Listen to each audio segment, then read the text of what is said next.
खेकडा पण आहे, सुरमई पण आहे, राईस पण आहे, सांबार वगैरे सगळं शिवल्या पण आहे. अरे काय काय पीस बघा सुरमईचा. रामपाल और शेरपाल भाइयों ने ब्लू मून होटल में गोवा में थोडी 80 रोटी 3 सुरमई. आणि इकडे तुम्ही बघितलं असेल की शाहरुख खानच्या एका मूवीचा शूट झालेला.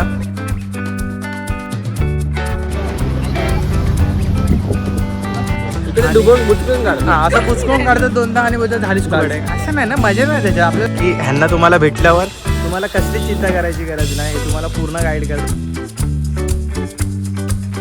तर हॅलो मित्रांनो, तर तुम्ही लोकांनी जसं की लास्ट ब्लॉगमध्ये बघितलं की आम्ही लोकांनी गोव्यामधले जुने चर्चेस आणि मंदिर व्हिजिट केलं. त्यापैकी एक मंगेशी टेम्पल आम्ही लोकांनी व्हिजिट केलं. हे ब्लॉग बघितलं नसेल तर इकडे जाऊन लिंक येते ते बघा. आणि सगळे आमचे गोकर्णा ते गोवा सगळी सिरीज तुम्ही बघू शकता. मंगेशी टेम्पलमधून आल्यानंतर आम्ही लोक हॉटेलवर परत आलो. हॉटेलवर आल्यानंतर थोडा रेस्ट केला आणि नंतर आम्ही लोक परत बाहेर निघालो कारण की जेवायचं होतं. आणि जेवायसाठी आम्ही ठरवलं की बागा बीच आम्ही लोकांनी ह्यासाठी ठरवलं कारण सगळे म्हणतात की तिकडचं माहोल खूप हॅपनिंग असतं आणि डीजे वगैरे तिकडची नाईट लाईफ गोव्याची बघायची असेल तर बागा बीचला जावा. बागा बीचला गेल्यानंतर पहिला तर पेटपूजा करायची होती. पेटपूजेसाठी आम्हा लोकांना, मला आणि विकासला तर फिश खायची होती, म्हणजे स्पेशली आमची आवडती सुरमई. तर ती सुरमई शोधत आम्ही लोकांनी एका रेस्टॉरंटमध्ये गेलो. पण तिकडे आम्हाला आमच्यासमोर आली ती फ्रीजमधून थंड कडक अशी फ्रेश नसलेली सुरमई. तर आम्ही लोकांनी ते प्लॅन कॅन्सल केलं. थोडंसं चिकन वगैरे खाल्लं. त्याच बागा बीचवर आम्ही लोकांनी तिकडची नाईट लाईफ बघितली. सगळं हॅपनिंग होतं, सगळे एन्जॉय करत होते, डीजेज वाजत होते, सगळे लोक नाचत गात होते. पूर्णपणे नाईट लाईफ म्हणजे रंगीन होती तिकडची कारण की कलरफुल लाईट्स वगैरे होत्या, बऱ्याच गोष्टी अजून होत्या.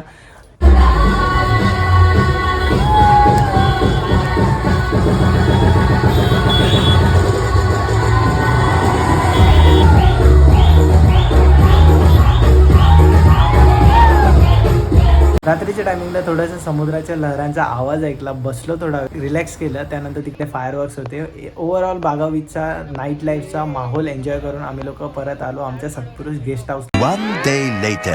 तर hello guys, again welcome back to my YouTube channel Kalpesh Rane vlogs. आणि ह्या नवीन व्लॉगमध्ये तुमच्या सगळ्यांचं स्वागत आहे. आणि हा आहे आमच्या गोकर्ण आणि गोवा ट्रिपचा डे 7. सो लास्ट डे आहे ह्या ट्रिपचा. आता आम्ही लोक फिरून येऊ आणि नंतर गाड्या सबमिट करू आणि निघू स्टेशनकडे मुंबईला जायला. तर लास्ट डे कसं वाटतंय? हा ना, 7 ऑफिस कसं वाटतं? मंडे चालू होणार आहे. Boring Monday, boring life start.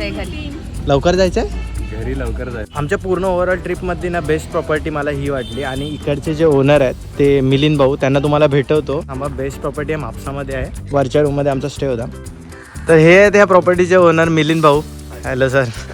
यांनी खूप जास्त हेल्प केली. आम्ही ओव्हरऑल 7 दिवस बाहेर होतो. तुम्ही बघितलं ओव्हरऑल ट्रिपमध्ये किती आम्हाला हॅसल झाल्या. बट त्यापैकी सगळ्यात शेवटच्या दिवशी आणि शेवटच्या गोवामध्ये, नॉर्थ गोवामध्ये जी बेस्ट प्रॉपर्टी आणि बेस्ट सपोर्ट आम्हाला भेटला तो मिलिंद भाऊंकडून भेटला आहे. आणि ह्यांचा नंबर इकडे येतो आहे. प्रॉपर्टीचं नाव सत्पुरुष आहे. पहिल्या दिवशी मी तुम्हाला दाखवलंच, पण मिलिंद भाऊंना स्पेशली दाखवतो आहे कारण की ह्यांना तुम्हाला भेटल्यावर तुम्हाला कसलीच चिंता करायची गरज नाही, हे तुम्हाला पूर्ण गाईड करतं. आम्हाला तर पूर्ण हेल्प केलेली आहे. ती स्कूटी असल्यापासून, रूमचं असल्यापासून, रूममध्ये कोणती गोष्ट हवी आहे त्याच्यापासून, ते कुठच्या प्लेसवर जायचं आहे, कुठे जायचं आहे, कुठे खायचं आहे, काय करायचं आहे, वॉटर स्पोर्ट्स करायचं, सगळं मिलिंद भाऊंनी सांगितलं आहे.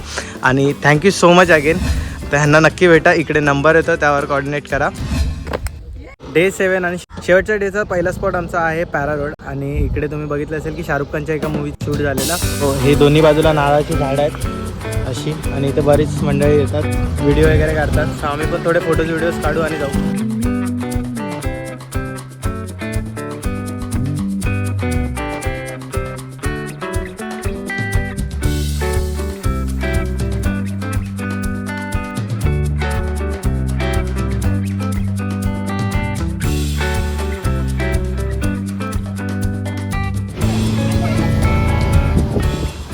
ॲक्च्युली मिनी कूपरचाच फील आहे.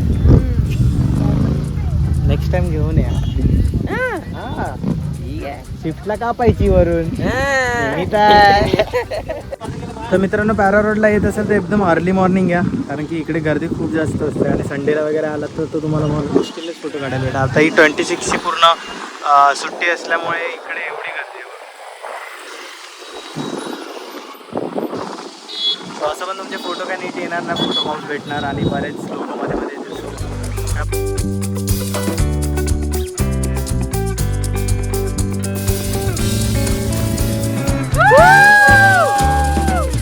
तर मित्रांनो आता आम्ही लोक आलेलो आहोत कलंगूट बीचला आणि कलंगूट बीच खूप जास्त रश आहे आणि वॉटर स्पोर्ट इथून दाबून होता तिथे.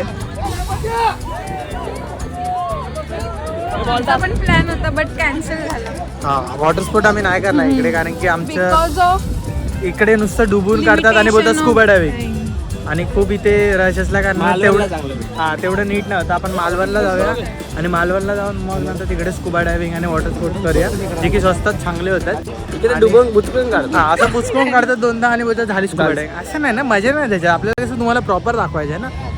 आणि पॅरासिलिंगचा आमचा दुसरा प्लॅन आहे तो आम्ही सांगणारच नाही तुम्हाला, आता डायरेक्ट व्हिडिओ येणार त्याची. इकडे तर नाही करत आणि ऋषिकेशला जाऊन बंजी जंपिंग करणार. नहीं बताने का नहीं. चलो तो अभी कलंगुट घूमते, फोटो निकालते, एक ट्रांजेक्शन वीडियो बनाते सोनल का.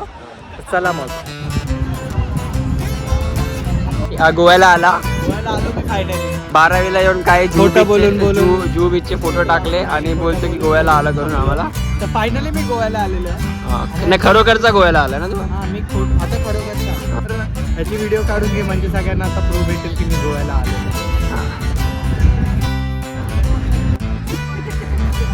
तुमको 20 लाख का बिल भेजी, ठीक है. मैं 20-30 लाख भी लेगा. मैं भी 20-30 लाख लेगा. हाँ मैं भी लेगा, मैं इनवॉइस भेजेगा. पोज में तो हाथ रख के फोटो निकालती तो हमारे को बुलाती. तर मित्रांनो आता ऑलमोस्ट गोवामध्ये फिरून झालेले आहे, सगळे स्पॉट कव्हर झालेले आहेत. तर आता राहिले ते फक्त एकच की गोव्याचं सी फूड आणि ते आम्ही टेस्ट करायला चाललेलो. गोव्याच्या एका ऑथेंटिक रेस्टॉरंटमध्ये म्हणजे विनायक रेस्टॉरंटमध्ये जे आम्हाला आमच्या मंथन भाऊने रेकमेंड केलं, जे हॉटेलचे ओनर आहेत त्यांनी. तर चला बघूया कसं विनायक रेस्टॉरंटचं सी फूड गोवामध्ये. तर मित्रांनो मंथन भाऊने आम्हाला 2 रेस्टॉरंट सांगितलेले, त्यापैकी एक विनायक होता आणि एक दुसरा ब्ल्यू मून होता. तर विनायक रेस्टॉरंटमध्ये 1 तासाची वेटिंग होती. म्हणजे समजा तुम्ही फूड किती चांगलं असेल तर तुम्ही वेळेत जावा आलात तर विनायक रेस्टॉरंटला. आता इथे ब्ल्यू मूनमध्ये गर्दी तर नाही बट इथे पण रिव्ह्यू चांगला आहे आणि मंथन भाऊने सजेस्ट केला म्हणजे छानच असणार आहे. सो आता आम्ही लोक आलो आहे. आता बघूया कसा फूड आहे वगैरे. ऑर्डर केली सुरमई थाळी आणि बोंबील फ्राय वगैरे सगळं तुम्हाला दाखवतो. आतला ॲम्बियन्स पण खूप छान आहे, वुडन पूर्ण फर्निचर वगैरे आहे.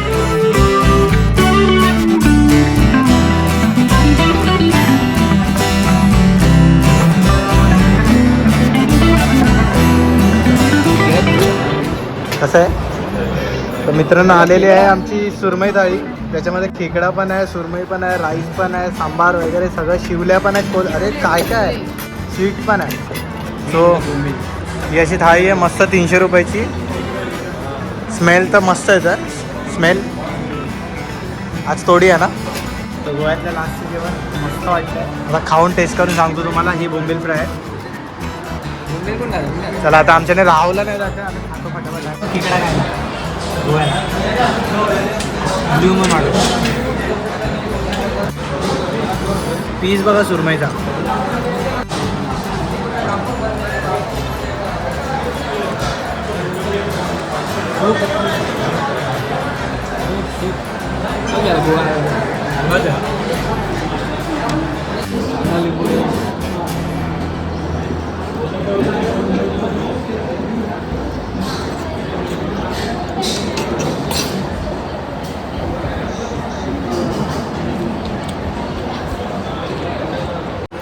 कल्प्या आणि दादा आज का ऐकत नाहीयेत, फुल ताव मारतायत.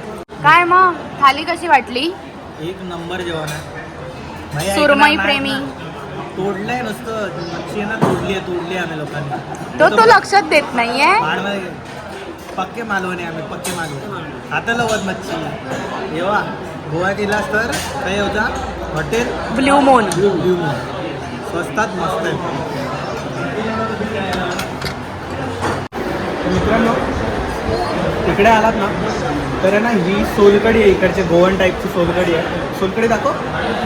गोवन टाईपची सोलकढी आहे. आपल्या कोकणात जे आहे त्याच्यामध्ये नारळ किसलेला नारळ वगैरे टाकतात आणि ही ओला नारळ टाकतात आणि इकडे थोडं वेगळ्या पद्धतीची आहे. ही आलात ना एकदा ही सोलकढी माझ्या सांगण्याने ट्राय करून बघा, एक नंबर आहे.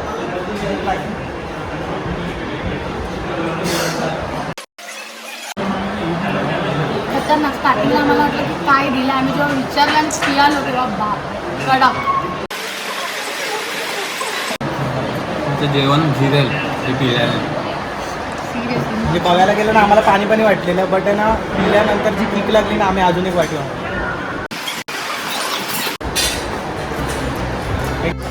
रामपाल और शेरपाल भाइयों ने ब्लू मून होटल में गोवा में थोड़ी अच्छी रोटी 3 सुरमई 30 सुरमई मैंने भाई एक नंबर हॉटेल आहे यार इकडे मस्त आहे गोव्यामध्ये.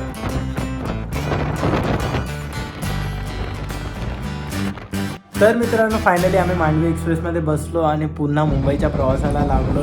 तर ह्या परतीच्या प्रवासामध्ये ना मित्रांनो आतापर्यंतचा मी माझ्या लाईफमधला मित्रांसोबत केलेल्या प्रवासांमधला वन ऑफ द बेस्ट प्रवास मला आठवला. कारण की परतीच्या प्रवासामध्ये मी खिडकीजवळ बसलेलो आणि जे आठवत होतं 5 ते 7 दिवस जिथे आम्ही लोकांनी गोकर्ण असू दे गोवा असू दे एवढं फिरलो की खूप जास्त एन्जॉय केलं पूर्णपणे 7 दिवस. आणि 7 दिवस कधी निघून गेले कळलंच नाही. पण एका टायमिंगला असं पण वाटलं की 7 दिवस झाले फिरतोच आहे आम्ही लोक. विकास, सोनल, प्रतीक, प्राजक्ता ह्या सगळ्यांबरोबर मी खूप जास्त एन्जॉय केलं. आणि ह्या मेमरीज घेऊन मी मुंबईला चाललेलो. थोडंसं वाईट पण वाटत होतं कारण की ही ट्रिप संपत होती. कारण की सगळ्यांसाठीच ही ट्रिप खूप जास्त अमेझिंग होती. प्रत्येक गोष्टीचा एक एंड असतो. सो ही ट्रिप पण संपली आहे. पण ही ट्रिप संपली आहे म्हणून आपण असं समजू नका की आपल्या चॅनलवर एंटरटेनमेंट संपलं आहे. आपल्या चॅनलवर अशाच बऱ्याच मस्त मस्त व्हिडिओज येत असतील आणि स्पेशली इन्फॉर्मेटिव्ह व्हिडिओ येत असतील ज्याच्यामध्ये तुम्हाला काही ना काही इन्फॉर्मेशन भेटत जाईल. जसे की तुम्हाला गोवा गोकर्णाचे हे कॉन्टॅक्ट्स असू दे किंवा कुठून बाईक रेंट करायची आहे, कुठे स्टे करायचं आहे, कुठे राहायचं आहे, कुठे खायचं आहे, हे सगळ्याची इन्फॉर्मेशन जशी तुम्हाला ह्या सिरीजमध्ये बघायला भेटली